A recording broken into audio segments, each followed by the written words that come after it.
आज कुछ नया ट्राई करेंगे। बीफ कीमा पुलाव बनाएंगे जिसका हर नवाला शानदार और जायकेदार होगा। किस तरह का कीमा होना चाहिए, किस तरह से इसकी स्मेल को ख़त्म करना है, किस तरह पुलाव को जायकेदार बनाना है, ये सब कुछ इसी वीडियो में डिस्कस करेंगे। तो चलिए फिर बनाना स्टार्ट करते हैं। शानदार जायकेदार बीफ कीमा पुलाव बनाने के लिए कीमा 1 किलो लिया है और बासमती राइस भी 1 किलो हैं।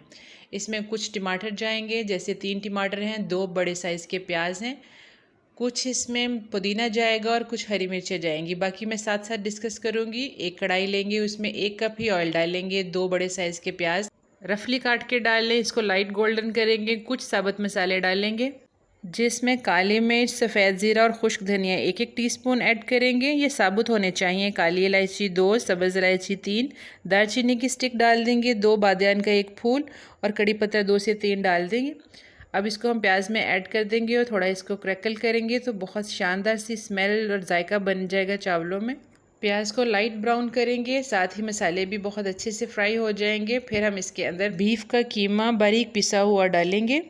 बारीक कीमा होगा तो चावल के एक एक दाने के साथ बहुत अच्छा फ्लेवर बनता है। बारीक बहुत जल्दी गल भी जाएगा। कीमे को यहाँ पर हम फ्राई करेंगे तो ये अपना पानी छोड़ेगा। हमने तमाम पानी ड्राई कर लेना है, इससे इसमें तमाम स्मेल ख़त्म हो जाएगी। जब ऑयल सेपरेट हो जाए, लहसुन अदरक की पेस्ट डाल लेंगे, उसको भी 1 मिनट तक हम कच्चापन दूर होने तक फ्राई करेंगे। फिर हम कुछ अहम स्पाइसेस डालेंगे। लाल मिर्च, दड़ा मिर्च, नमक और खुश्क धनिया 1-1 टेबलस्पून डालेंगे। फ्लेवर के लिए मैं पुलाव मसाला या बिरयानी मसाला डालती हूँ, आप डालना चाहें तो डाल लें वरना स्किप कर दें। 1 कप दही भी ऐड कर देंगे और ये स्पाइसेस भी ऐड कर देंगे। और 3 टमाटर थे टोटल, तो आधे टमाटर मैंने इस स्टेज पे डालने भुनाई के दौरान और आधे मैंने एंड में डालने। अब अच्छे से कीमे की भुनाई करनी है, जितनी अच्छी भुनाई उतना टेस्ट शानदार बनेगा।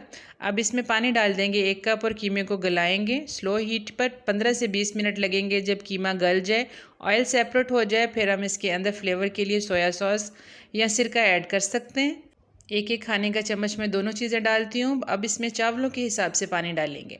1 किलो चावल हैं तो 1.5 लीटर पानी डाल के ढक दूँगी। जो टमाटर मैंने बचाए थे, हरी मिर्चें, पुदीना और गरम मसाला वो एंड में डालेंगे। बॉईल का वेट करेंगे, नमक को पूरा कर लेंगे। चावलों को डालने के बाद अच्छे से एक दफ़ा हिला देंगे और उसके बाद पानी को ड्राई होने का वेट करेंगे। जब ऊपर से ड्राई हो जाए, स्लो हीट पर ढक देंगे। 10 मिनट दम लगाएंगे और 10 मिनट आँच को बंद करके पड़ा रहने देंगे। फिर जब हम ढक्कन उठाएंगे तो माशाल्लाह से इसकी खुशबू से घर महक उठेगा। फिर हम इसको सर्व करेंगे। दही का रायता बनाएं या सैलेड के साथ इसको सर्व करें और खूब तारीफ़ें समेटें। रेसिपी अच्छी लगे लाइक, शेयर और सब्सक्राइब करना ना भूलिएगा। गर्मा गर्म चावल देखकर आपके मुंह में पानी आ रहा है तो ये ट्रे आपके लिए है।